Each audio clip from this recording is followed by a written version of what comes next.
In Ge Ling Shang's book, Liberation as Affirmation, he outlines the fundamental similarity he sees between the work of Zhuangzi and Nietzsche. He says that the more he read from Zhuangzi and Nietzsche, quote, the more suspicious I became of previous stereotypes of them, and the more intertwined instead of opposed their fundamental orientations began to seem. Gradually, I discovered in their writings more and more affinities, not only in their life experiences, writing styles, use of allegories, and common experience of being misunderstood in history, but also in their philosophical temperament and spirituality amid their respective works.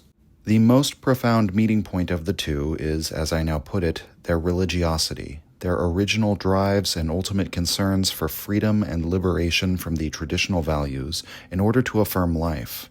More surprisingly, I have found Zhuangzi and Nietzsche to be neither negative nor destructive, as reflected in common perspectives, but positive and constructive, not passive but active, because their concerns for human liberation and freedom ultimately rest upon the affirmation of life as it is, a very special kind of affirmation that is rid of any reservation or calculation. End quote. This is the approach that really endeared me to Shang's book, because I find a fundamental agreement with him here, even as I found myself in disagreement with him on some of these specific assertions or interpretations that he makes. Shang's presentation of Nietzsche as a creator of a religion of world affirmation is a wonderful way of articulating the affirmative philosophy of Nietzsche, for all the paradoxical trouble it poses. Nietzsche would seem to be an anti-metaphysical, anti-moral, and therefore anti-religious figure. He is the philosopher who announced that God is dead. He critiqued modern values as sick and decadent. He said that our highest values had devalued themselves. Nietzsche has historically been viewed as a destructive figure, as Shang says. But this is incomplete, because it fails to take into account the new ideas that Nietzsche articulates, which have a religious sense to them, as Shang sees it. The overman, the eternal recurrence, the revaluation of values, amor fati. If we fail to take into account that Nietzsche is oriented towards the future of the human race, and he celebrates the potential that exists within mankind to transcend these previously sick ideas, embrace a healthy view of life, then he will seem as a destructive figure if we fail to take that into account. But I very much appreciated Shang's approach from that angle of viewing Nietzsche as a positive figure. And so too with Zhuangzi. As we have seen in exploring his work, Zhuangzi is less interested than even Lao Tzu in attempting to impose any sort of moral order on the world. After all, the world has already been ordered by the Confucians, and this was a disaster for the human race. Every determinate formula for morality or for metaphysics he rejects. Any attempt to fix a truth into place and deny the fluidity of reality, Zhuangzi has a good laugh at. But, as with Nietzsche, there is something which Zhuangzi models in his characters and in his writing style, the way of being called free and easy wandering. That represents a kind of liberation for mankind, should we learn to wander through life in a similar fashion. Zhuangzi's critique of the fixed and determinate moral order of the Confucians, therefore, could only be a prelude to the actualization of freedom in the one who is able, as Zhuangzi, to avoid being pinned down. And, therefore, just as Nietzsche had to conscript Zarathustra as the annihilator of morals before a revaluation of values could take place, Zhuangzi pokes fun at the morality of Confucius so that a new view of life can become possible. Both these figures, strikingly, are perspectivists. Nietzsche introduces sense and value into philosophy, as Deleuze puts it. Nietzsche is ever aware that the sense that something has depends on who and what we are. He also insists on the element of valuing within thinking. The will to truth is, in truth, the will to power. Thinking is always an act of willing, and thus thinking is always the product of an evaluative judgment about the world. Zhuangzi, too, counterposes and contrasts many different views of life. He brings forth different perspectives with their own sense of things through his stories about usefulness and uselessness, for example. What one perspective finds to be useful, we might say, to be of value, another finds useless. This is true of different human beings, but if we begin to consider life through the perspectives of other beings, spirits, gods, maybe even rivers, trees, or butterflies, we will experience a sense of alienation from the series of assertions that we normally take for granted as human beings. But in doing so, perhaps we will perceive for the first time that what seemed to be an eternal and ever-present truth, something that fell from the lap of being, was actually just an error that we found to be indispensable for life, as Nietzsche might have put it. Another striking similarity is that in spite of this multifarious cornucopia of perspectives that each philosopher offers us or invites us to consider, both figures give us an image of the world through a single principle, which nevertheless is a principle that expresses a multiplicity. Both show us, to put it poetically, the unity of difference, or rather that the one principle through which we can understand the world is difference. From Zhuangzi's perspective, the Tao, quote, "throughs as one," end quote. That is Shang's translation of one of the most important lines in Chapter 2 of the Zhuangzi. This does not mean that the Tao is, quote-unquote, one thing. The Tao is not even a thing to begin with, but a way, and there are many Taos for each of the 10,000 different things that exist. But when a way throughs, we don't really have that way of using the word through in English, but when a way is unblocked, when one can walk through it to get somewhere, it's the way we could say the road doesn't go through. If we're giving directions, someone's about to turn down a cul-de-sac. So if the road throughs, or the road does go through, something like that. So when Zhuangzi says the Tao throughs as one, this is how Shang explains it. Quote, "Without throughness, Tao is no longer Tao, for no one can actually walk through it to get anywhere. By that same token, being blocked from each other, things would lose their correlations and connections with each other, and hence the totality of themselves.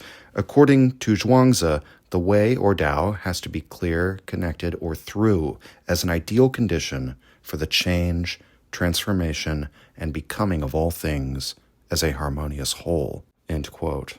So we live in a world in which everything is connected to every other thing, because the secret is there are no things, no set and determined quantities that endure eternally. What we actually have are temporary configurations of various processes that converge with one another. For a thing to follow its Tao, it has to follow its own process, its own course of change. The river flows, the plant produces the bud and then the flower. The tree fruits, gives up its leaves in autumn. People are born, live, and die, and so on. So the way for something to live out its Tao is to change. If the change can't take place, we might say, the Tao doesn't go through, which is to say that the way the thing tries to follow is blocked. And this is, in so many words, a state of being fixed in place, of being unable to change along the course that heaven has set for you, as a Chinese philosopher might have put it. When the ways of various things become blocked, they lose their connections with one another. So to say the Tao throughs as one is to say that the principle of change or transformation, of being able to move along one's natural course, is the one principle by which all Taos operate, or by which the Tao, the constant Tao, operates, in every form that it takes.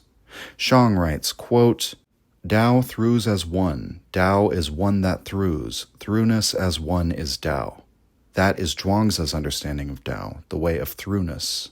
For Zhuangzi, it is not some ultimate substance, being, idea, nor nothingness, hypostatized by metaphysical reasoning, but throughness, dong, that makes possible the ways all things become what they are, and get together with each other as a harmonious whole, end quote. So this is how things become what they are. Accordingly, to bring our focus over to Nietzsche, he also presents a view of life as will to power, which has often been misunderstood as a monism, as a metaphysical idea that serves as the impetus for all human action, or indeed all life. In the way that it's sometimes said, Nietzsche thought all life was seeking after power. Shang rejects this view. He explicitly states his disagreement with Heidegger that will to power is an anti-Platonic metaphysics that privileges becoming over being. Because, after all, quote, any metaphysical distinction between a true and an illusory or apparent world of becoming is only a symptom of the decline of life, end quote. Shang argues that Nietzsche gives us a quote-unquote oneness in the same way that Zhuangzi does, in that it is a oneness of the apparent world. Quote, there is therefore only one world, or the oneness of the apparent world. The world is what appears, and is appearing without anything behind it, without any transcendental being beyond it. Everything simply appears and relates to everything else, and thus constitutes the world of appearances. In other words, this world appears simply as everything that appears and as the relationship among these appearances. Nothing else could be more essential, truer, or better than this one that appears. Things as a whole are in fact everything that appears. Everything that appears is in fact things as a whole. Things appear from nothing but appearances.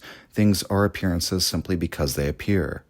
What Nietzsche meant by oneness, primordial unity, or wholeness, is not an arbitrary being, nor a nature asserted against many differences, but a non-duality in which the Platonic duality seems to have been dismissed altogether. Nietzsche pictures the world of appearances as a world of becoming, change, contradiction, multiplicity, even chaos. Things appear, become, and change. Things disappear, are destroyed, and annihilated. Nothing stays permanent, certain, and fixed. All is in the flux of becoming.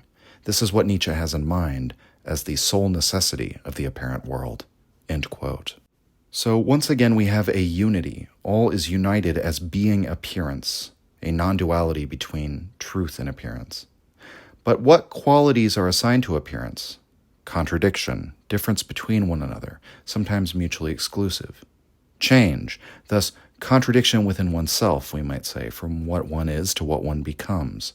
Impermanence, nothing is fixed. The comparison to Zhuangzi's Tao Throughs as one ought to become clear. This is not a single perspective by which to understand life in the fashion of Schopenhauer's will to live, but a principle of multiplicity which can only ever be articulated in specific circumstances at a given place and time, at a given perspective, depending on the evaluative judgments one has made of what is good and what is bad, where one wishes to go. This contingency is itself a part of the oneness, just as the unity is essentially a multiplicity. This is also not a monistic substance in the sense of Spinoza's view of nature, nor a non-duality in the sense of religious forms of Buddhism or Brahmanism, in which everything is one in some literal sense of an underlying substance like Buddha nature or Atman. Nietzsche sees becoming not as a hidden essence, but the revealed character of the one apparent world. Likewise, Zhuangzi's relativism, his equalization of all opinions about things, is not an attempt to peer behind the many different perspectives on life, but to counterpose them all, and to comprehend, therefore, that none of them in themselves can be true in any absolute sense, only in a relative sense. Shang writes in the final chapter, quote, the awareness that knowledge is temporal, provisional, and elusive is the starting point of overcoming the common and traditional notions of knowledge in both Zhuangzi and Nietzsche.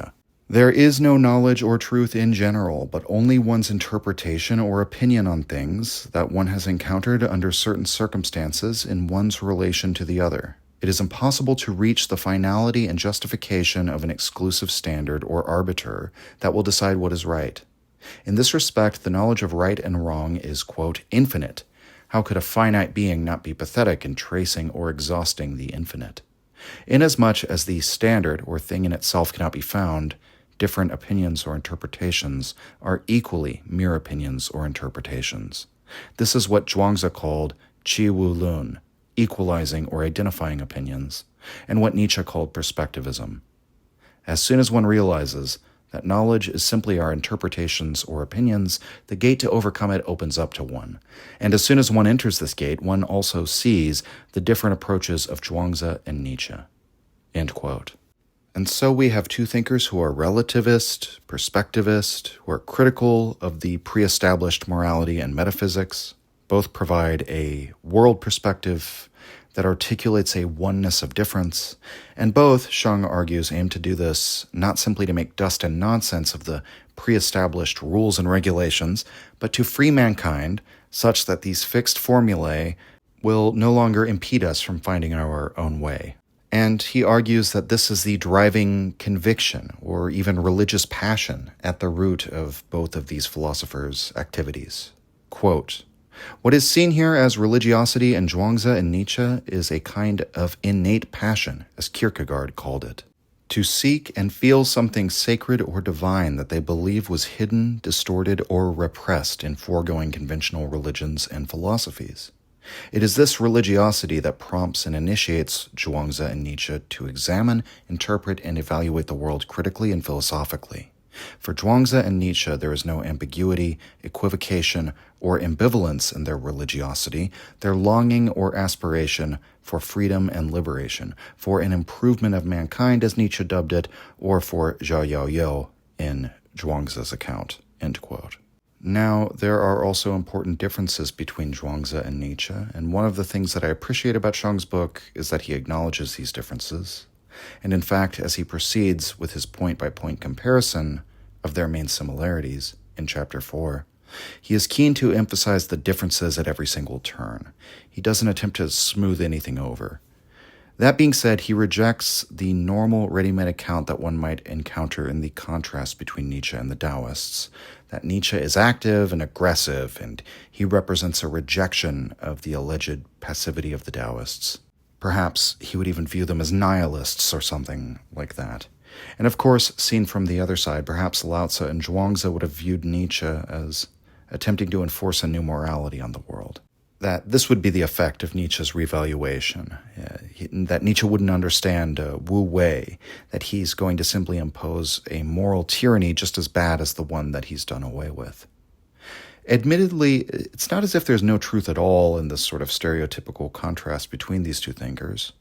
Shang will insist, however, that the nuances are key and that we can't reduce either Zhuangzi or Nietzsche into a kind of caricature based on the usual judgments about them. To regard Zhuangzi as a figure of passivity would be to ignore the fact that Wu Wei, or non-action, is the ground of action, and that the liberation from determined roles and judgments provides the opportunity for free action to emerge. Likewise, with Nietzsche, it has to be remembered that his project was not to impose a new set of values with an iron fist. His notes for Zarathustra emphasize not activity and aggression, but patience. He says, we can indulge no fleshless fantasies. He says that the philosopher of the future must first be made possible by the liberation from the past tables of value. And in Zarathustra's prologue, when the fool attempts to leap over the tightrope walker, the person who symbolizes perhaps man going over the bridge from ape to overman, the fool distracts the tightrope walker and causes him to fall to his death and prevents the crossing. Thus, to attempt to actively and aggressively impose a new set of morals is, we might say, like the part of the fool, who may well prevent man from realizing his true potential. There is in Nietzsche, if not an ethos of non-action, an ethos of patience and contemplation, an exhortation for the prospective philosopher to seek long periods of solitude in which you can really and truly think. So for the rest of the episode, we're going to go through Shang's work of comparative philosophy, his comparison and contrasting of Nietzsche and Zhuangzi, which primarily occurs in the 4th chapter of his book. I've already quoted from some of the other chapters, but I'm not going to spend very much time on the chapters that individually address and interpret Zhuangzi and Nietzsche for a variety of reasons. First, that I think the 4th chapter is the most interesting and it's the most philosophically fruitful. Second, I don't fully agree with Shang, especially in some of his interpretations of Zhuangzi, and I don't want to spend the episode quibbling with him. Third, I've spent 2 episodes now introducing Zhuangzi, so we already have a background there, and I think most people listening to the podcast probably have some experience with Nietzsche at this point. And, the episodes of the podcast are long as it is, so I didn't really want to go through and do a point-by-point analysis of those chapters. That being said, if you are interested in this overall topic, if you like this episode, I do recommend his book. I would simply say the chapters on Zhuangzi and Nietzsche and the material in the final chapter, which examines the link between these figures in post-structuralism and modern Chinese philosophy, that's probably better for you to just dive into that yourself if you like what you hear and what I talk about in this episode. So I recommend the book, and go check it out if you're interested. We're going to focus on the comparative effort in the 4th chapter.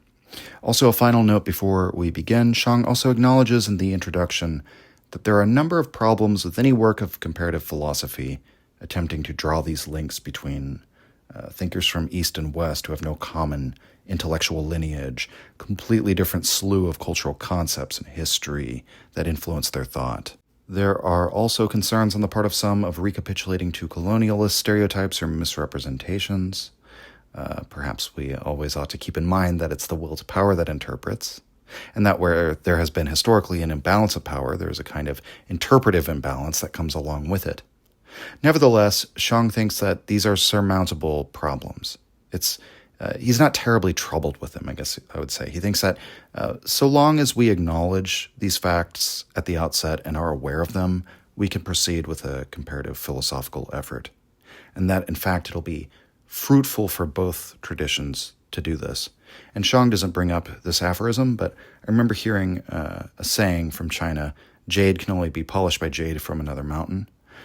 And for my part, I would say that there are things we can learn about our own perspective and our own tradition that can only be learned by counterposing it with a foreign tradition, not just a different school of thought in the same intellectual lineage, but a complete outsider perspective. And perhaps there's no better pair of philosophers for doing this than Zhuangzi and Nietzsche, because one would almost have to say that their relativistic and perspectival methods demand it, in a sense. So let's begin. The first major similarity between the two is their use of language. This is a stylistic and methodological similarity rather than a similarity of doctrine, but after all, Zhuangzi and Nietzsche are both known for their style as much as the content of their philosophy. Furthermore, there's a way in which the stylistic choices of Zhuangzi as well as Nietzsche reflect their overall views of the world, their perspectives. The comparison which Shang draws is from Zhuangzi's goblet words, zhiyan, to Nietzsche's Dionysian dithyramb. Shang writes that goblet words can never be filled, that is to say that they, quote, overflowed with their ever-multiplying and transfiguring senses, end quote. So the potential meanings that can be conveyed by the use of words seems nearly limitless.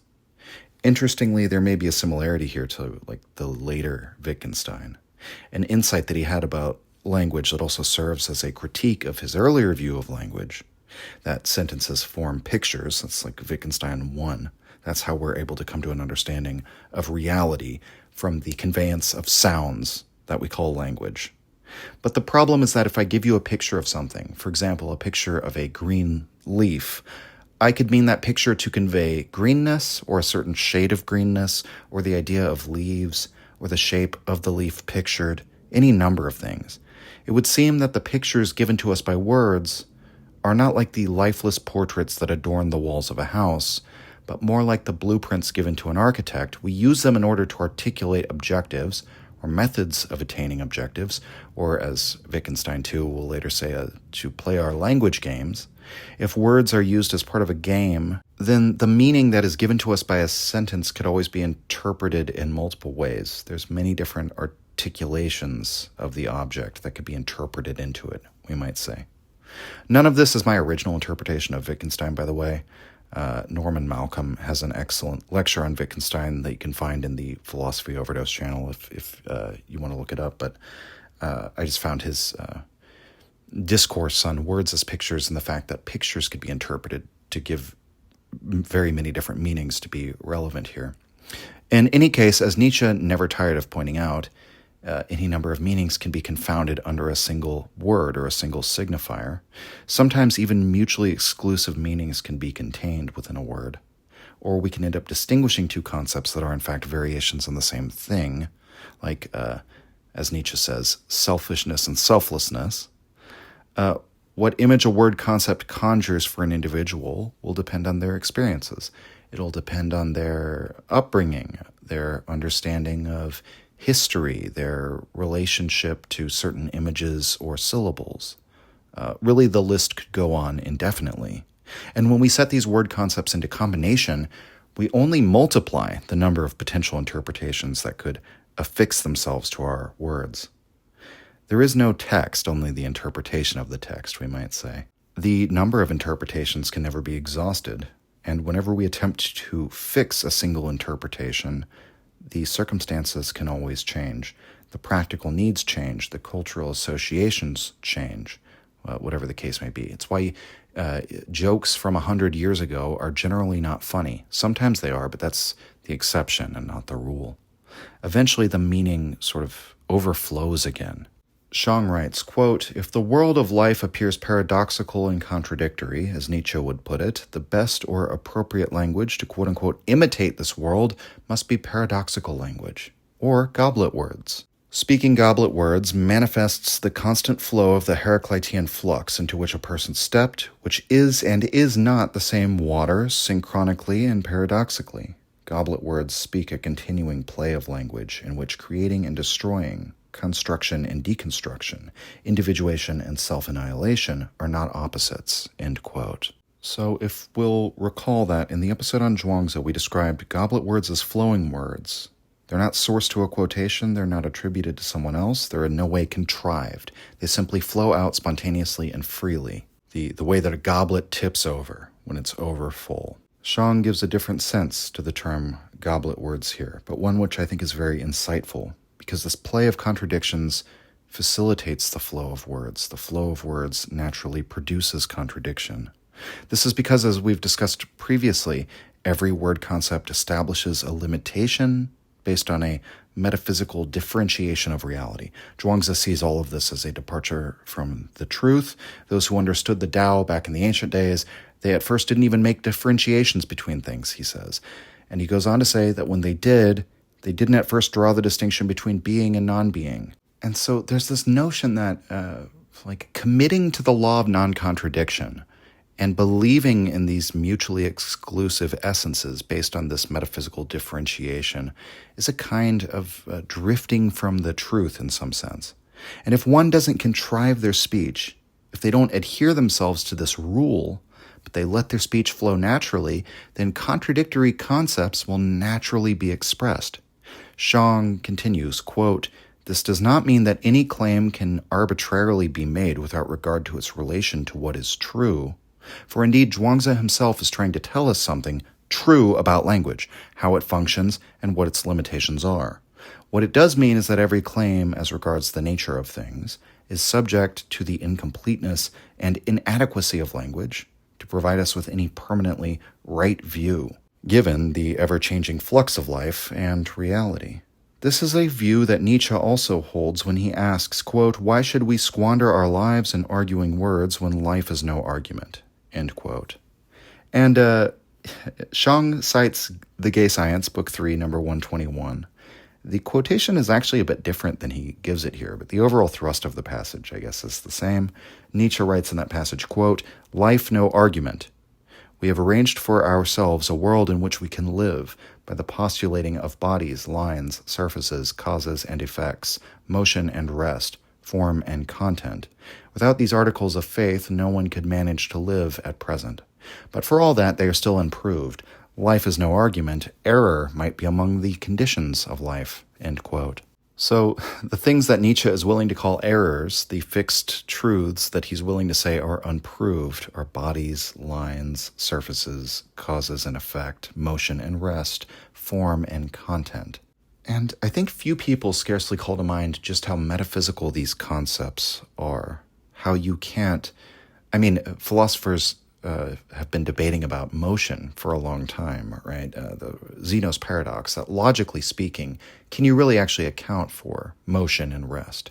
Or the fact that things have substance, that bodies exist, that there's a surface and an inner reality or something like that.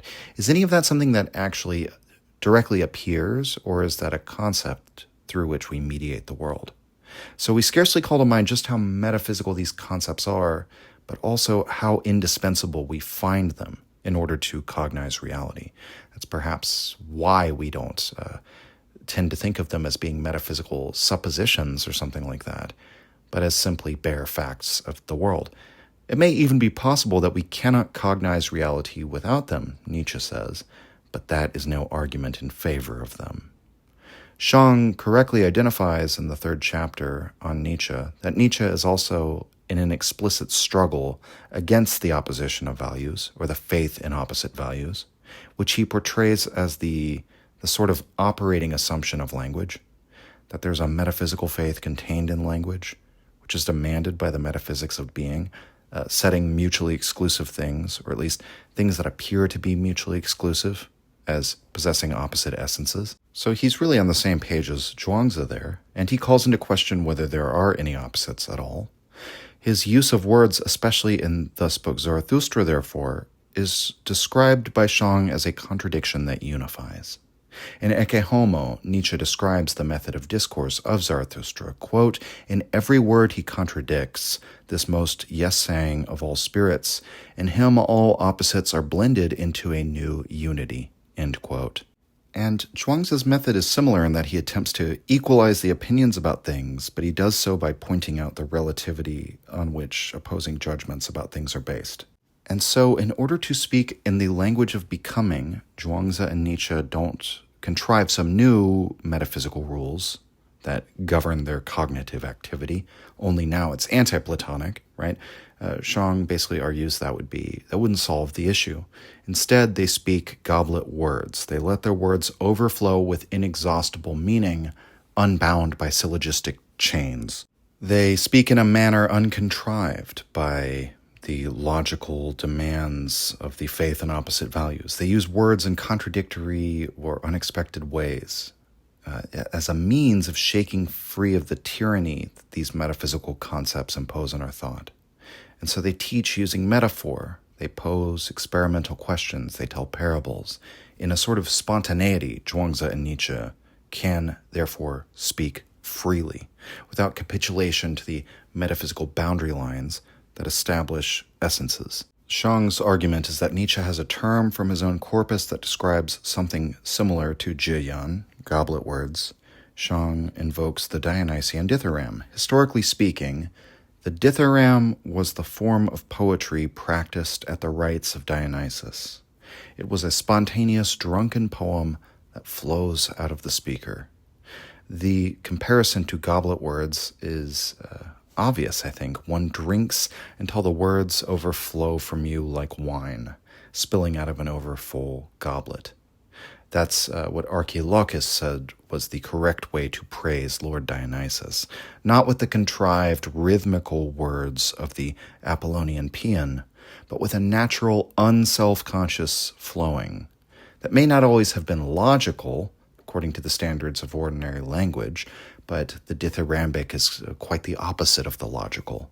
Shang cites Sarah Kaufman, whom in her Nietzsche and Metaphor writes that Nietzsche creates, quote, "a type of philosophy which deliberately uses metaphors at the risk of being confused with poetry," end quote. And Michael Sugrue also once described Nietzsche's published work as prose poems and emphasized the oxymoronic statement, as a defining trait of Nietzsche's style. So many people have noticed this. And Nietzsche didn't confine himself to prose poems. He also wrote poetry, and he entitled a series of his poems the Dionysian dithyrambs, and he claimed that Zarathustra was essentially written dithyrambically. In fact, most of what Nietzsche calls his Dionysian dithyrambs are quite literally included in alternate forms in the latter chapters of Zarathustra, mostly in the latter chapters. To quote once again from Ecce Homo, describing Zarathustra, quote, "Epigrams trembling with passion, eloquence become music, lightning bolts hurled forth into hitherto unfathomed futures. The most powerful capacity for metaphor that has existed so far is poor and mere child's play compared with this return of language to the nature of imagery," end quote. So some typical Nietzschean arrogance there. But to sum up this first point of comparison between the two, both attempt to use language for purposes other than those which we ordinarily assign to language, at least in the realm of philosophy. We normally have this commitment to use language clearly and consistently, and again, as part of these syllogistic chains of thought. Above all, Zhuangzi and Nietzsche resolve to use language freely, to respect no metaphysical imposition, no rule over their cognition. And in so doing, they mix together philosophy and poetry, as these disciplines are normally understood. And both of them give us an image of their use of language as being like flowing wine, A final comparison that Shang draws is between the dithyramb and what Zhuangzi calls tianlai, the music of heaven. Just as the dithyramb represents a flowing of poetic verse as a form of divine inspiration, what Socrates classed as a form of divine madness, actually, tianlai is the sound of heaven, a language without words, or rather a flow that takes place through words but is not defined or weighted down by words. Just like with the Heraclitean river, the words are like the flowing water. The water is not the substance of the river. The river is a movement and not a substance. If it is a substance, it's a constantly changing substance. So the meaning of the words also is ever shifting, overflowing with meaning, ready to be seized on by different interpretations, according to the perspective or the situation. And so one therefore reveals something about language by allowing language to flow as the river does. Now, what could be the purpose of this use of language without words, as Shang calls it? Well, remember the central orienting principle that's the basis for this whole comparison. The purpose is this religiosity of freedom. This is what is demonstrated over and above any contingent meaning or particular use of signifiers. Quote, a language beyond itself, a language without words, now comes into play and opens up as well infinite space for free dancing and wandering, end quote. Now, the approach to language dovetails into the overall view of truth that is expounded by Zhuangzi and Nietzsche. Both argue that the basis of knowledge is not objective, something that comes from the lap of being, but, quote, limited and perspectival opinions and interpretations which can only carry some temporal and provisional meaning or reference. Knowledge is a product of human all too human aspirations for appropriating things, zhang, and convincing others, bian, which reflects on our social and moral relationships. What we have done so far in the name of knowledge is to separate our rationale from the whole course of knowing and living, to separate a particular thing, actually an opinion of this thing, from the primordial unity of the world, and ironically, turn it into the only representation of the whole world. And even worse, after we have formed our knowledge or opinion, we forget that it was our invention and estranged ourselves into believers in and slaves of it, prostrating ourselves before what we have created, and henceforth waging wars against ourselves as original interpreters, creators, and legislators. End quote. When one is in the state of zhao yao yo, when you're wandering free and easy, that puts you in a state of indeterminacy in which the act of legislating values can theoretically take place at every moment. If we recall the stories in Zhuangzi about the man who accepts a fixed role, such as a political office, as being akin to the turtle who's killed so that its shell can be used for divination, or the sacred ox led into the temple to be sacrificed, if that's what it means to take on a fixed role, what does Zhuangzi say? The animal might wish to be young and free again, but it has been committed to its specific role that limits its ability to change. It destroys it entirely. It destroys its vitality, its life, in a very literal sense. This is a valuable lesson that I think we are uniquely positioned to comprehend through the contact between Nietzsche and Zhuangzi, although they put it into different language, but perhaps it's the different terms at which they understand it that will be most useful. It's the potential in man that Nietzsche finds to be great. Man is a bridge and not a goal. And so too with Zhuangzi. But this is, this is also why one has to have chaos within himself to give birth to a dancing star, a new, freely dancing ideal for human life. It's in chaos, in the absence of any order or structure, that you can make your valuations according to artistic decision or legislation, we might say. This is why the current morality, the existing morality, has to be critiqued and annihilated before new valuations can take place. Because the fixity that those values has attained makes them appear to us as eternal facts. We forget that it was out of the human will that these values were created and christened in the first place, and now we see only the moral imperative that they represent. We see only the imperative of the regulative social body that enforces these rules and treats these values as foregone and enduring conclusions. Now, in exploring this similarity, we also encounter the first really major difference between the two, as Shang sees it. When Nietzsche says in On Truth and Lies in the Non-Moral Sense that, quote, everything which is knowable is illusion, end quote, Shang says that this echoes Zhuangzi's sentiments. Every so-called truth is limited, inadequate, contingent, provisional, however you want to say it.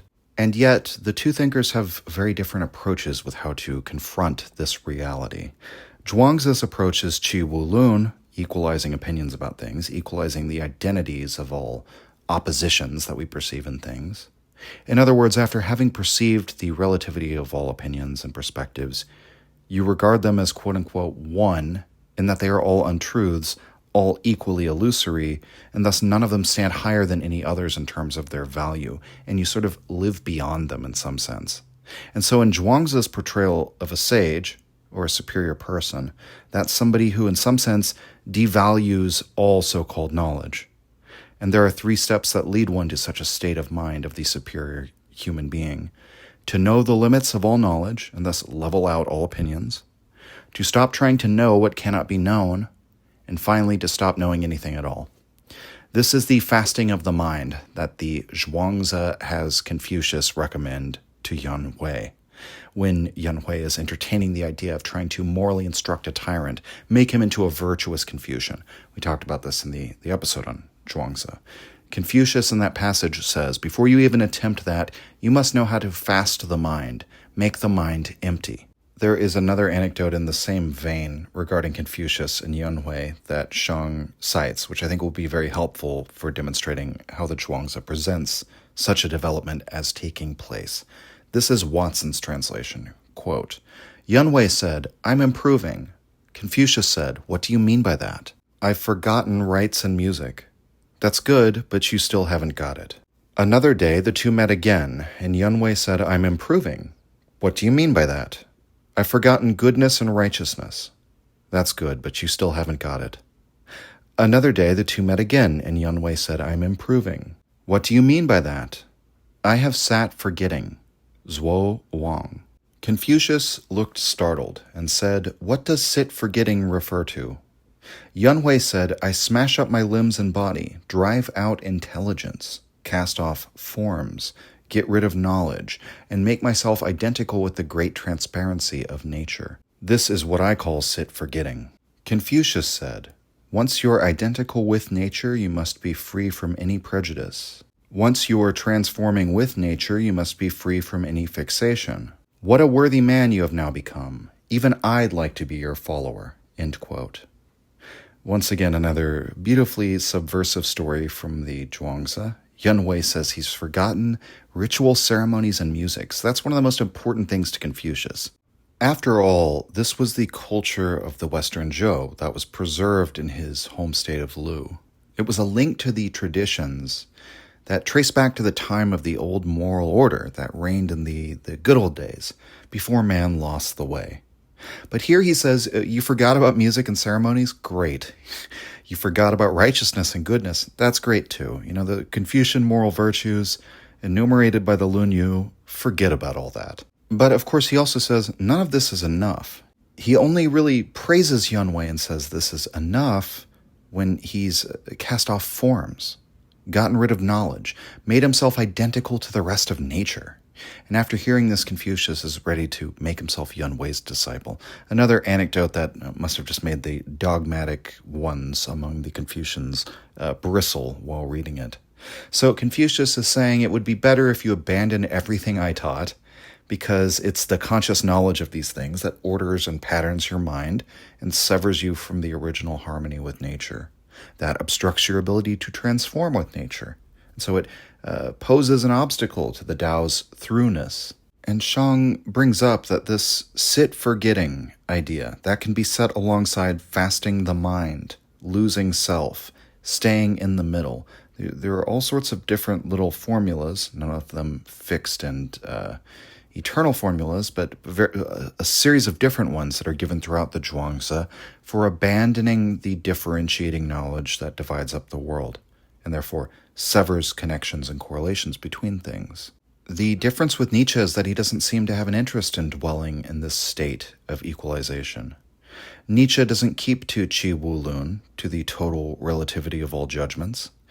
He wishes to embark on his revaluation, and as Shang argues in the course of his revaluation, Nietzsche concludes that in a strange way, art illusion, and error are to be elevated above reason, knowledge, and truth. Because truths are, after all, simply illusions that we have forgotten are illusions. So every quote-unquote truth which we find to be of value is a species of illusion or error. In exalting the appearance as the one and only reality, Nietzsche has denied the value of truth in the Platonic sense. And Shang's sense for why he does this, I would largely agree with. This is part of a project of liberation for the instincts, for the impulses, the body and the sexuality, even our aggressive feelings and tendencies. All of this is to be liberated from the regulative regime that has attempted to suppress these things. Nietzsche broadly groups these excessive and impulsive aspects of human life under the title Dionysian, and he wishes to effect a revolution, an overthrow of the Christian scheme of repression that keeps these aspects subterranean. In other words, whereas Zhuangzi truly thinks you should keep to the middle, or truly, at least for himself, that's the road that he takes, and he truly fasts his mind, occupies a kind of space where nothing is quote-unquote better in any objective sense than anything else, Nietzsche uses this space only as a starting point for his leap into a self-consciously artful and subjective evaluation of things. So he has no interest in holding to the middle. Nowhere in Nietzsche's work do we find that kind of image of the superior person as it appears in Zhuangzi. Shang writes, quote, "Unlike Zhuangzi, Nietzsche has no desire to cultivate disinterest or a pure state of mind to replace illusions. Quite the opposite, since truths are illusions, constructed by the herd consciousness, and designed for a hostile and finally destructive relationship to life. We must remove thoroughly the belief in truth as the most illusory mask of human sickness and decadence. While Zhuangzi teaches us to transcend all knowledge and opinions, Nietzsche urges us to reverse the truth back to the real world of appearance." End quote.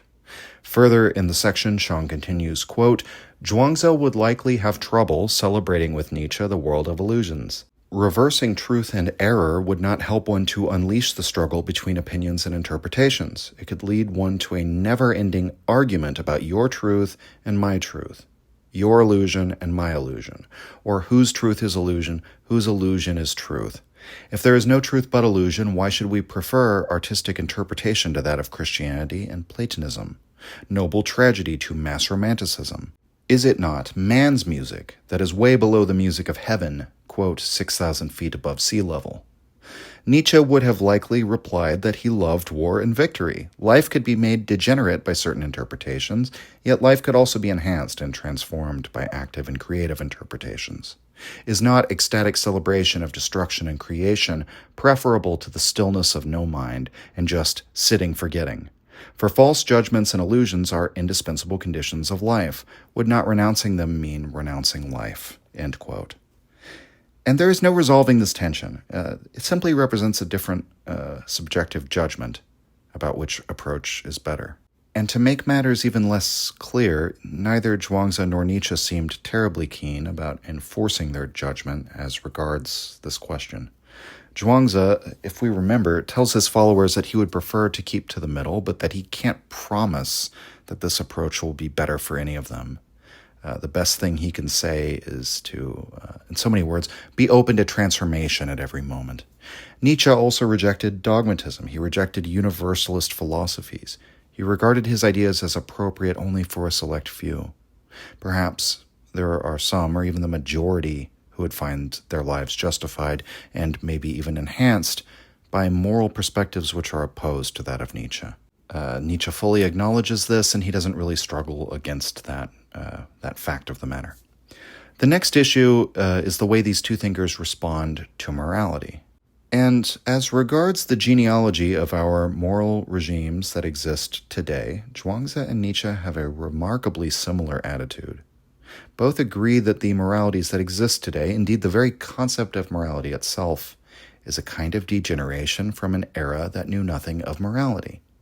Quote, "Both Zhuangzi and Nietzsche seem to share the presupposition that the early societies, those Olympian gods, pre-Yao Chinese, the tragic age Greeks, knew nothing about morality and did not bar themselves from spontaneous or instinctive activities. At some later point during the course of history, morality came into existence. Emperor Yao and Shun, the great ancestors of Confucian tradition, according to Zhuangzi, were responsible for the creation of morality in China. According to Zhuangzi, Yao and Shun were the earliest rulers who governed the nation by inventing the moral principle of run and yi, benevolence and righteousness, based on Yao's loving heart and, quote, good conscience.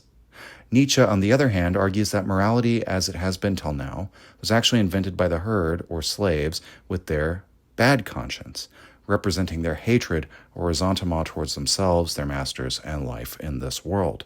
In spite of their different conceptions of the origins of morality, they agreed that the origin and development of morality was a sign of degeneration and a symptom of decadence, though their pictures of human degeneration were somewhat different. This does not mean, of course, that Zhuangzi and Nietzsche envisioned societies without mores, that is to say, societies without any patterns of social conduct or interaction. When Zhuangzi and Nietzsche critique morality, they are critiquing fixed moral doctrines, in the case of the former Confucian and the latter Christian, which they felt stifle the creative dynamism that allows culture to grow and develop. Zhuangzi sadly commented that after Yao and Shun, Chinese culture had lost its genuineness and harmony and had undergone catastrophic decline and disintegration. The world and people began to split under these moral categories. Moral value and the interests they represented began to manipulate human action. And finally, different opinions fought each other for the authority of interpreting what runyi, or morality, was. In Nietzsche's eyes, the decadence of European culture began when Socratic rationalism and Christian morality began to prevail and dominate Europe. An original species who was born to be master and whose, quote, work is an instinctive creation and imposition of forms, end quote, Genealogy 218, had been domesticated, castrated, and eventually extinguished by herd morality or the ascetic ideal, end quote. I think this is a great comparison by Shang, and it's an interesting parallel that in all my years reading both Nietzsche and the Taoist thinkers, I never really put it together, even though in retrospect, it seems very obvious. It seems like it's right in front of my face the entire time. Nietzsche makes it explicit when he speaks about the pre-moral age of mankind in Beyond Good and Evil.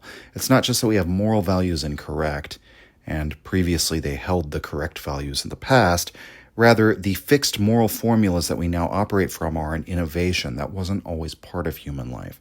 There was a pre-moral age and then an age of morality. That morality takes a Confucian form in the critique of the Taoists and a Socratic and later a Christian form in Nietzsche's work, but both are pointing back to a pre-moral epoch, and both allege that the advent of moral thinking in some way represented a fall into degeneration or error. The stakes in Nietzsche's case are the death of God and nihilism. The stakes for Zhuangzi are, quote, the disaster of social chaos and self-dispersion, end quote. So we should not take the particular form of each morality's effect and its consequences to be identical. The course of moral decay followed by China and by the West are different. The specifics of their histories and their genealogies have to be regarded as important. We can't just smooth any of that over, but nevertheless, both thinkers stand for the overcoming of moral thinking. In Nietzsche's case, proceeding to a supramoral or extramoral period. For Zhuangzi, it is sagehood, becoming a superior person.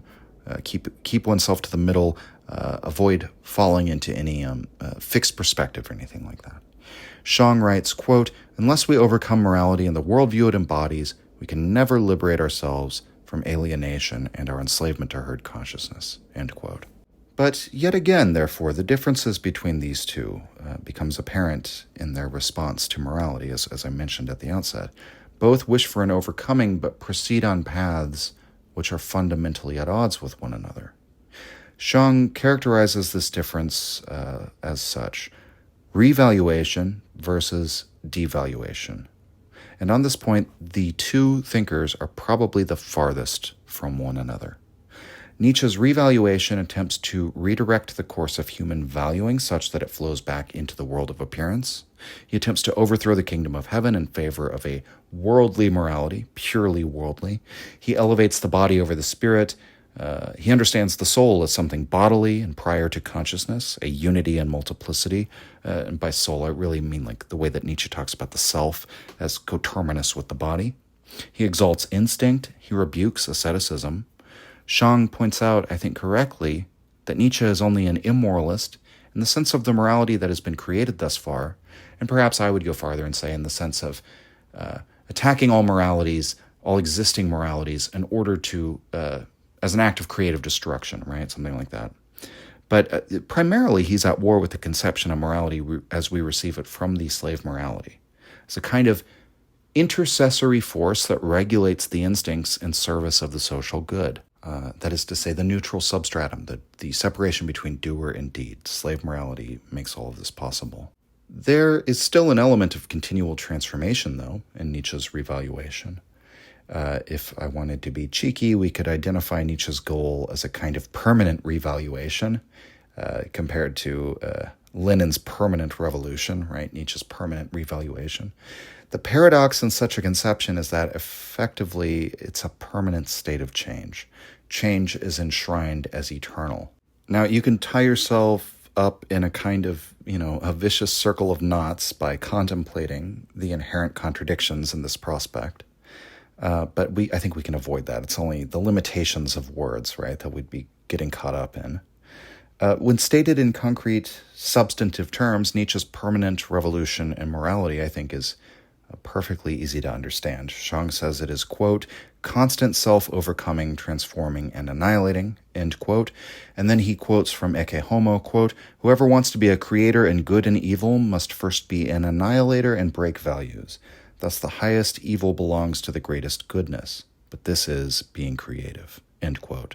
Shang's comment on this, quote, this is what is really meant by beyond good and evil. In the process of continual destruction and creation, there can never be any constant good and evil. Striving for the process of destroying and creating values is thereby the nature of Nietzsche's path of revaluation, end quote.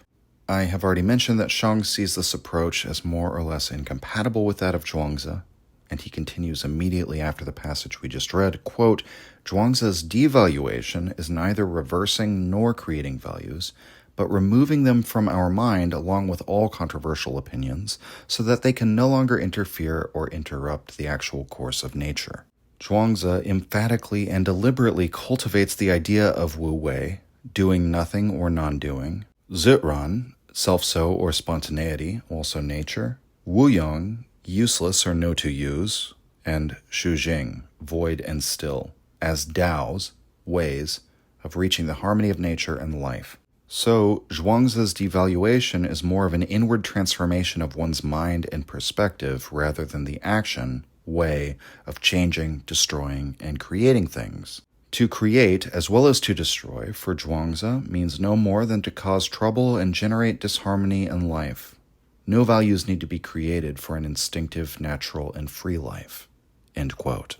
The problem for Zhuangzi with Nietzsche's approach is that, as he would see things, the task of creating new values and destroying old ones, even if we represent this task to ourselves as a continual, unending process of change and transformation, it never actually liberates us from the impositions of moral regimes. It just sort of represents a continuous changing of the guard of those regimes, which never brings us to liberation. To make perhaps a vulgar reference, there's that scene in Megamind, which has become a meme, where the people say, you freed us, and the response is, I wouldn't say freed, more like under new management. Essentially, that would be the Zhuangzian critique of Nietzsche's revaluation. If all moral regimes are an imposition of disorder and alienation on human beings, if they estrange us from our original nature and kill our potential, what does it profit us to favor a continual turnover of the management of those regimes, so long as we're never free from moral regimes as such? That would be the goal of devaluation. Shang writes, quote, the confrontation, the antinomy of good and evil remains unsolved, end quote. And that's the real problem for Zhuangzi. The mind that makes distinctions prevents the Tao from being able to go through, that establishes dichotomies of being and non-being, that reifies the faith in opposite values. Nietzsche acknowledges that the faith in opposite values is an illusion, but he's willing to use illusion in order to impose a new schema of opposition, but one which favors his own moral goals for mankind, his worldly morality. truths are illusions, that we have forgotten our illusions. It would seem that life itself is dependent upon illusions. It would seem that man has never known the truth, but only different illusions. And so it becomes justified, maybe even demanded, that you attempt to install the illusions that justify your way of life or your judgments about life. And perhaps one even does this in the knowledge that this is part of a creative, destructive process and that your judgments will eventually be overthrown. But that's not an excuse not to engage in that activity. In fact, life demands it. And so Shang makes the striking claim, the shocking claim, that in the eyes of Nietzsche, Zhuangzi would appear as an even more radical immoralist, who doesn't just wish to overthrow the enshrined values of good and evil, but to go beyond all such formulae and dwell in a state of mind that recognizes no dichotomies or distinctions. For him, it would be much better if we could forget both good and evil and keep to the Tao, but then don't enshrine some new valuation about health and sickness. Just hold to the virtue of the way. Maybe you adopt that perspectively when you need to, according to just pragmatic concerns or based on the context, but he wouldn't agree with this revaluative activity. Nietzsche, for his part, might question, though, whether that's even possible. We might recall his comments about the values of the ascetic priests, men who claimed to be beyond the worldly concerns and worldly ambitions and interests that drive the lesser men, but whom Nietzsche claimed were more driven by such things than anyone else, really. Like in reality, if you get down to their psychology, the basest vices are at the root of the holy man's devaluation of the world, because this devaluation places the man of renunciation above all other types of human life. There is a desire for power and a desire even to hurt, a sadistic desire that sits at the root of the so-called renunciate's life. And thus, Shang argues that Nietzsche might have accused Zhuangzi of being passive and nihilistic, maybe even being one of those renunciate types. Quote, "If life is interpretation and evaluation, why shouldn't we affirm it? True revaluation still causes trouble and suffering, but it also brings joy and the harvest of creativity. What if life is contradiction, confrontation, and will to power? What if life is to fight, conquer, and suffer? Why should we be afraid to affirm it and live it?" End quote. So again, for all their similarities, Shang is clear-eyed about this stark division between these two when it comes to the issue of revaluation versus devaluation. But he also says that such a disputation over this could go on forever. It seems intractable. And he also makes the assertion that this gulf between the two is perhaps, for all this, not as wide as it may seem. It may owe to the different moral genealogies, those different social contexts and histories. They're separated by thousands of years and thousands of miles, different religious traditions and political realities that they're responding to. And so the way that Shang sort of squares the circle, even in full realization of this contradiction, is that these different and irreconcilable strategies of revaluation and devaluation are nevertheless directed at the same kind of enemy, even if the specifics of the situation are different. The enemy is the slanderer of nature, the kind of person in whom, as Nietzsche described, quote, "every natural inclination immediately becomes a sickness, something that disfigures them or is downright infamous. It is they that have seduced us to hold man's inclinations and instincts as evil." End quote.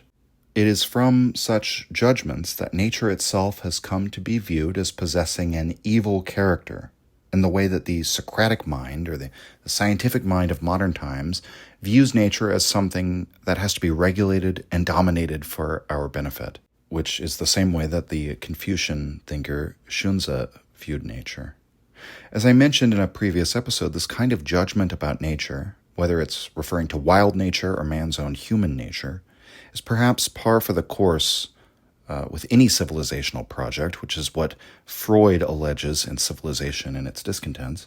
Whatever the case may be, the commonality between Zhuangzi and Nietzsche is the assertion that it is not nature itself that makes these distinctions, for nature makes no moral distinctions and is fundamentally innocent.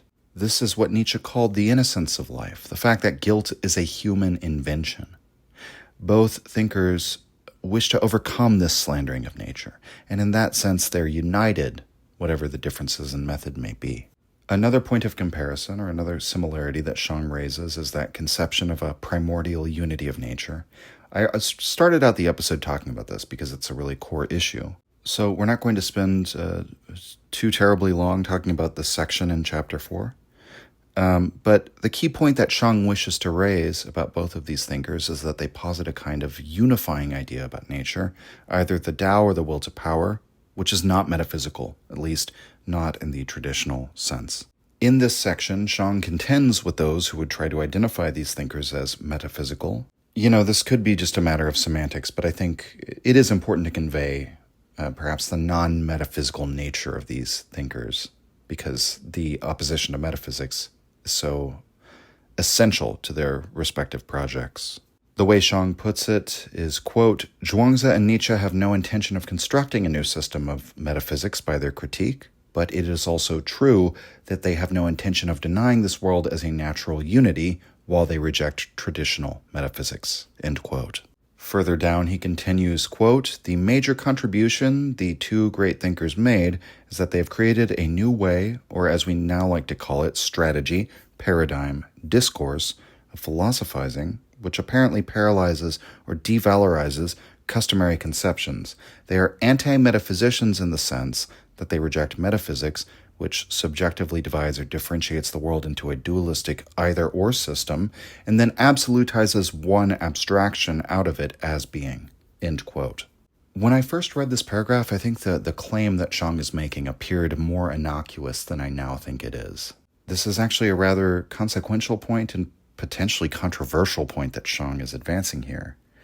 The very divisions between phenomena are a metaphysical position, right? So, indeed, if we go back to Socrates and Plato, this is acknowledged. In order for Socrates and Plato to believe in things, quote unquote, they have to believe in forms. They have to believe there's some sort of enduring idea of the thing that exists beyond the change and transitoriness of the phenomenal world. Otherwise, the basis of knowledge would be uncertain, and you could never say that a thing really exists separate from anything else, because in time, its boundaries will blur with other things, and eventually it will be consumed by them. An animal's born, it lives, it dies, and then when it dies, it's consumed back into the environment once again, right? The boundaries are dissolved. Some things may seem more enduring than others, but eventually all things are ground into dust, ashes to ashes, dust to dust. The bodies we inhabit are not, in fact, static things. They don't consist of the same material, the same molecules and atoms. Our very building blocks shift and change over the years. And so, as we touched on earlier, the world as appearance, the world as it seems when we have no recourse to these metaphysical concepts which fix the existence of things and differentiate them from others, would simply be a primal unity. Now, does that mean that Nietzsche and Zhuangzi have a monistic view of the world? Well, so we've already said no. They both see the world as comprised of countless differing forces. But there's an important sense in which it's not multiple according to the metaphysical formula that posits several independently existing real things that constitute reality. The view of reality that it consists of several separate and distinct objects. Shang writes, quote, the 10,000 things transform, and in this transformation are the totality of oneness. They are equally drops of the flowing stream. They are identically parts of permeating air. There is nothing in this oneness that should be privileged or marginalized, for all of its elements are dependent on each other as inseparable ones of the one. Difference itself originates from differences. Difference becomes difference only amidst relation to others. The one that Zhuangzi talked about is not a homogeneous unity, but a heterogeneous one of differences and multiplicity, which makes things equal by connecting them through differences, unifies multiplicity, and makes everything display its own becoming. End quote. And so with this in mind, Shang then draws this interesting analogy from ziran, the spontaneous self-so-existence of all nature, to Nietzsche's will to power. And he quotes here from Deleuze, Nietzsche, and philosophy, which I thought was interesting. Quote, we should not ask whether, in the final analysis, the will to power is unitary or multiple. This would show a general misunderstanding of Nietzsche's philosophy. The will to power is plastic, inseparable from each case in which it is determined, just as the eternal return is being, but being which is affirmed of becoming. The will to power is unitary, but unity which is affirmed of multiplicity. The monism of the will to power is inseparable from a pluralist typology. End quote. Now, Shang argues at the end of this section that Nietzsche and Zhuangzi might have laughed at such arguments and might have asked, what does it matter? Again, are we not arguing over semantics? Are we not letting ourselves be led astray by apparently fixed values of words, such as unity or multiplicity? Doesn't that distinction cover over the truth that each figure attempts to demonstrate to us?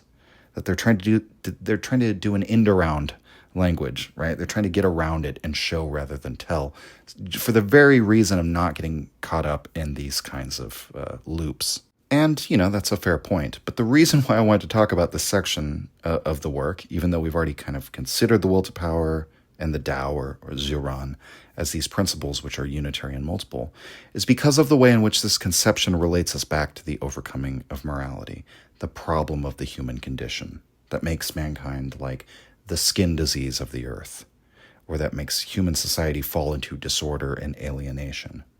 And that is this. Nietzsche can rightly be classed alongside the Taoists in this conception as a philosopher of the primordial unity, who points the way back to an earlier time. And we have lost the way, in Nietzsche's account, for the same reason that the Taoists say. We have lost the primal unity. We have lost the original naturalness. It has been beaten out of us by this moral regime. But it's essential, therefore, that we don't understand this primal oneness as a metaphysical state. What we're referring to in both cases, whether we speak of the Tao or of the will to power, is something like the free flow of instinct. The slave morality's paralogism, as Deleuze called it, is its separation of the lightning from the flash, the doer from the deed, its hypothesis of the neutral substrate of the self that can intercede to halt instinct, that can decide to do this or that autonomously, separate from all the realities of one's body and their history and their genealogy. Effectively, that we have conscious and voluntary control over our fate. Nietzsche rejects this idea, along with free will, which is a can of worms that we're not going to open in this context. But the key point is that he sees the doctrine of freedom of the will as part of this moral regime. He sees that doctrine's establishment as part of the slander of nature. The whole point of it is to make punishment possible, to make punishment justified. As Deleuze puts it, the weaker force does not triumph by amassing a greater force, but by separating the greater force from what it can do. That's how the slave morality triumphs. By installing this regulative regime that intercedes and halts the instinct from flowing in the way that it would normally flow out and express itself. And so when we invoke the quote-unquote oneness of nature prior to the advent of morality, this is what we're talking about. It's a state where every force draws its consequences at every moment. Every contest of force is decided automatically, or we might say spontaneously. We might say by way of ziran. The predator gobbles up the prey animal because that's its way of living and thriving. It triumphs over the prey animal because in that moment, in that context, it represents a greater force. Or such as when, it could even go the other way. You could have a herd of water buffalo, the way they close ranks and will defend their young to fight off a predator. In that moment, the herd comprises a greater force. Every quanta of will to power simply acts according to its judgment. It moves and manifests according to that judgment. It appropriates lesser forces into its body in whatever form that sort of appropriating movement takes. So this primal unity is the free flow of will to power, we might say. And the slave morality quite literally halts that free flow and does so according to the establishment of this dichotomous moral schema, which is the exact thing that Zhuangzi sees as the destruction of the primal unity. When it comes to the Tao, the 10,000 things all act according to their own Tao. They follow their own way. But in following through with their own way, they are all one in that fact. Every one of the 10,000 things is one in this movement, in its subjection to change, impermanence, transformation. In this transformation, as Shang says, they are the totality of oneness. And as such, one of the most significant similarities between these two thinkers, which also reveals another distinction, is that both have a conception of the person who regains this primal unity by becoming beyond good and evil, by returning to the free flow or the movement of the Tao, returning to a state of being unobstructed by the moral categories that regulate human life. In Zhuangzi's case, that image is the sage or the superior person. In Nietzsche's case, it's the Ubermensch or overman. They both say together, humanity as it exists is something to be overcome. This follows from everything that we've discussed so far regarding the sickness represented by morality. The main difference, as Shang sees things, is that Zhuangzi, funnily enough, gives us a more articulated guide. He gives us a practice, a fully fleshed out practice that outlines the way of the sage, whereas Nietzsche does not. And while Ge Ling Shang doesn't really comment on the irony of this, I think the irony is quite palpable. Nietzsche is supposed to stand for the active and creative, right? And Zhuangzi is all about non-action. But it's in the Zhuangzi where we get a sort of narrative as to how one becomes a sage, like a step-by-step guide of the actions you could take to be a sage. Whereas Nietzsche gives us no such thing. And to the extent that he provides us tools for self-overcoming, he offers no guide on how to use them. And the nature of one's own self-overcoming, he insists is always sort of determined by the individual. For example, in the second chapter of the Zhuangzi, there are these sort of elements of giving a guide to becoming a sage. Shang writes, quote, Zhuangzi has proposed the concept of sangwo, losing self or forgetting self, as a form of practicing Tao. All the problems in our life, our arguments and competitions, have something to do with the human obsession with the self. All the biases and fetters we have had, knowledge, language, and morality, are created by our consciousness of self as well. Only if the self is overcome and forgotten are we able to make our mind transparent and enlightened, yiming, accepting all the differences without prejudices or differentiation. For the purpose of overcoming self, one should try to forget language and the ideas of right and wrong, which is called guyi, a state of mind that remains uncertain or ambiguous. This is the real light of heaven and what the sage steers by. Then one must always try to ease the tension between rights and wrongs. Take no position on either side. This is called liang jing, meaning walking both ways, or both will do. Then one ought to refrain from politics, seek no profit, not defy necessary harm, not even pursue Tao deliberately or forcibly. Self will be forgotten or dead sooner or later through these means of practice, and one will become one with nature and be dissolved entirely in this flux of becoming. End quote. One wonders how Nietzsche might react to all of this. For all the agreement he might find with Zhuangzi's anti-metaphysics, he also seems to explicitly reject the idea of walking both ways. When he says that we need a yes, a no, a straight line, a goal. Or when he says that he has become nauseated by the kind of cosmopolitan morality that forgives everything because it understands everything. And Shang gives an interesting example to consider. This is the story that's related in the first book about Kunpeng. We didn't really talk about this, or we didn't talk about it at all when we went over the Zhuangzi, but he gives a fair summary of it by which you can figure it out by context. Quote, monstrous bird Kunpeng can go thousands of miles with one stroke of its wings and keep flying for months, yet it depends on an enormous amount of air, wind, and food to support its distant journey. It is distant, yao enough, yet lacks the grace of the easy and free, zhao. The cicada and the little dove, who laugh at Kunpeng's size and the distance it must go, may well enjoy their easy-going life, zhao, in a small yard. Yet they could never even imagine the sight and perspective that Kunpeng creates from the distance, yao. If we realized that both Kunpeng and the little birds are equally limited and dependent, we would not attach to either of them the only truth. When we end the discrimination or distinction between big and small, far and near, good and evil, life and death, we will no longer be dependent on anything that is limited and relative. Our spirit will thus amount to zhao yao yo, or freedom, end quote. But further down, Shang then imagines Nietzsche's reaction to this anecdote and to this attitude towards life. That freedom is found by keeping to the middle, by walking both ways, forgetting oneself and one's limited perspective. And he says that the self-overcoming sought by Nietzsche's Tao, quote, is achieved through being stronger, through being master or commander, noble or great, creator and legislator. That is to say, to be kun peng. Zhuangzi might comment that there is no objective and authoritarian standard to determine what is really strong or big and what is the opposite. All these are just relative attributes in accordance with certain circumstances and perspectives. The strong could be weak when compared to something stronger. To be a master, one becomes a slave because he relies on the servant's obedience. End quote. So Hegel has entered the chat with that final observation there. But more to the point, I think this brings out the difference in the superior man of Zhuangzi versus that of Nietzsche. Both want to find a way back to the original freedom, a sense of unity with nature, or the innocence of nature. But Zhuangzi finds it by refraining from judgment, whereas Nietzsche wishes to reclaim the right of judgment. For he would see this as the normal and healthy activity of the instincts. The free flow of the will to power is a freedom of judgment. It's a constant contestation of interpretations of life.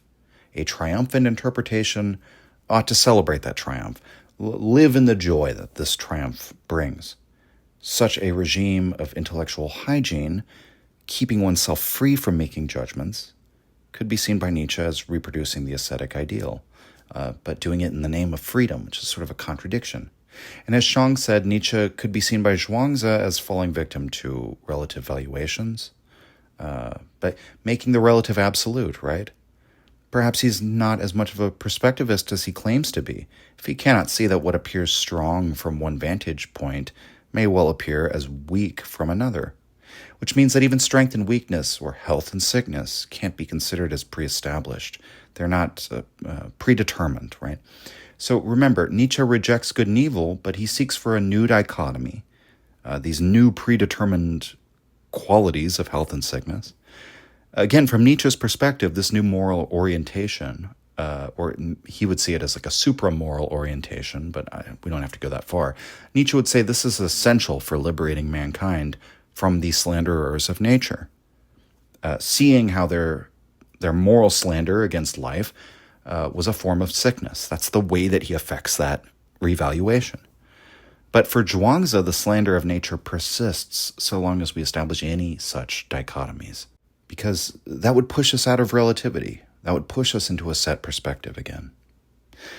Once again, perhaps it is then an irony that Nietzsche doesn't provide a step-by-step guide for self-overcoming. He doesn't describe the overman. He doesn't provide us with a roadmap from man to overman. Shang writes that Nietzsche's teaching, quote, is more conceptual, more philosophical than practical. Revaluation, genealogy, psychology, and typology are his hammers of philosophizing. End quote. And further down, Shang continues, quote, the general requirement or orientation for a self-overcoming practice is not lacking in Nietzsche. To twist free from traditional values, to go back to one's instinct and body, to be master, noble, and destroyer, to be yourself and a creator of yourself, to be a child, quote, and above all, I learned to stand and walk and run and jump and climb and dance. At first glance, these do not look compatible with Zhuangzi's teaching, and opposites seem at once to appear. For example, passion versus vacancy, competition versus disengagement, the master who commands versus the sage who embraces, being self versus losing self, frenzy versus ease, etc. Perhaps such distinctions are appropriate if we maintain a dualistic either-or mode of thinking here. They may be contradictions, but may not contradict each other. They may be different, but may create a similar spirit. If we change our perspectives from the customary one, perhaps we can ascend from them to the height of this affirmation of life. End quote. I think a really wonderful passage, and Shang gives us perhaps the most counterposed account of these respective philosophies. The contradictions are drawn out the most sharply here, and yet without really giving much of a rigorous argument to the contrary, he simply says, maybe we just need to change our perspective. These aren't really opposites. They lead us toward the same spirit. Ultimately, there's some real commonality or kinship between these thinkers on the level of this religiosity of life affirmation, world affirmation, liberation from the slandering of life and nature. And that, again, we should very much expect they would come to different conclusions, separated as they are by so much time and space and context, and yet remarkably they come to this kindred religiosity. And so many of these true dichotomies, or what appear to be true dichotomies between these two thinkers, are in actuality false dichotomies if we attain to the level of non-dual thinking that they attain to. So to give one example, the idea of losing self versus self-creation. Shang argues that in Zhuangzi's account of things, losing self could be a pathway to gaining a genuine self. That what we associate with the self is this moral agent created by the regulative regime, carved off from the rest of nature, made accountable, made separate, made alienated, defined by a role. If we disengage from all of those things, if we lose the self in the sense that's been cultivated by the Confucian morality, we now have the opportunity to experience freedom, to experience a state of ease in the unity and innocence of nature. And who is to say that that's not a more genuine experience of self, a self that's not cut off from nature? So too, Nietzsche argued for giving style to one's character, creating oneself in a manner that a plastic artist sculpts his materials. But did not Nietzsche also critique the sense of self that is posited as an individuality, as something indivisible, stable, consistent, a core personality that endures beyond the activity of all of these mutually unintelligible and mutually exclusive drives or impulses? Indeed, Nietzsche does reject this idea of the self. He also believes that that sense of self as being is the product of moral instruction. Again, he makes this more or less clear in Twilight of Idols in his comments that freedom of the will and the self as being and moral responsibility are all interrelated concepts. They come into being as the result of the community's regime of punishments and discipline. So if Nietzsche's artful act of self-creation is not aimed at simply recreating a new kind of enduring personality, a new kind of self as being or individuality, a new kind of moral agent which is autonomous and cut off from the impulses, then what kind of self is Nietzsche creating? Perhaps we could say that Nietzsche wishes to lose that old sense of self and create a genuine one. And thus, Shang seems to argue that the chasm between Zhuangzi's sage and Nietzsche's overman is primarily one of connotation and emphasis and associations, like subjective associations. And Shang doesn't really think the distinctions are terribly compelling. He writes, quote, "From the appearance of the words true person and Ubermensch, we may get the impression that the Ubermensch seems more aggressive and transcendent, while the true person sounds more down to earth and spontaneous. I do not think such a conclusion is cogent. Zhuangzi's returning and Nietzsche's overcoming are neither contradictory nor opposite, but compatible and reciprocal, for the true person and the Ubermensch are the persons who have returned to their nature and thus have overcome the unnatural humanity. So returning is overcoming, and vice versa. They are not heading in opposite directions, but one, to be the meaning of the earth, or one with heaven and earth, and ultimately to reach the state of liberation and freedom which lies in an unconditional, childlike, Dionysian affirmation of life as it is. Returning is overcoming. Liberation is affirmation. Liberation or freedom is not a negation of this world, nor a rejection of life and nature. It is, rather, a divine affirmation and a sacred yes-saying to this world and this life." End quote. What unites the Ubermensch and the true person is, in the final analysis, the love of fate, amor fati, the person who moves beyond the moral limitations that humanity has placed on itself is able to, quote, "open up oneself completely to nature with no human regulation whatsoever," end quote. This means freedom from the slander of nature and the instincts, freedom from resentment and the bad conscience, and being one with heaven and earth, freely moving with the flux of becoming. In Shang's argument, this state, however far away it may seem, far beyond the ordinary perspectives of humanity up to this point, that is the common aim of both Zhuangzi and Nietzsche, the place where their Tao's attempt to lead us. This is the sense in which both philosophers create a new religion of affirmation and liberation, because the state they describe is so free, just so at ease, so liberated, so life-affirming, that it's far, far above humanity as it ordinarily lives and thinks, that it would seem almost supernatural or mystical to attain such a state. And yet, that is what their philosophies aim at. Thank you for joining me, everyone, on this excursion into Eastern philosophy. There are so many stories and aphorisms from the Zhuangzi that I was not able to cover in the course of these episodes. That is a really incredible book that I recommend you experience for yourself. It's worthwhile to read multiple translations, confer with the secondary literature. I think you'll find it a rewarding experience. And check out Ge Ling Shang's book if you found this interesting. It's worth a read for anyone interested in comparative philosophy between East and West.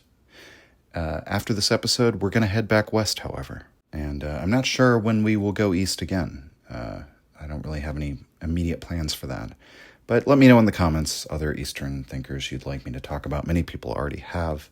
So that's been interesting, hearing that a lot of people would like to hear about Buddhism. Just kind of funny. It's like something I would like to get away from in a way, you know.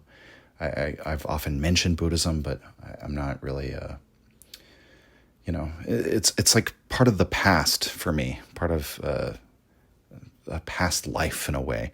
And it seems the connection between a lot of my philosophical investigations in Buddhism, like the path is going to lead me back there, it's just funny. Funny how life is, right? But, you know, you got to change with the times. You got to shift. You got to transform, be a snake, be a dragon, wander high, dip low, change with the times, abide in the way. It's the only way to be, right, is to abide in the way. All right, I've rambled for enough, everybody. Thank you very much for joining me, and that's all for now. Signing off. If you enjoyed the Nietzsche Podcast or found it helpful, you can visit us and support the show at patreon.com/untimely-reflections. The link is in the description. Or just share the show with any of your friends that you think might enjoy it or on social media. Thank you for your support.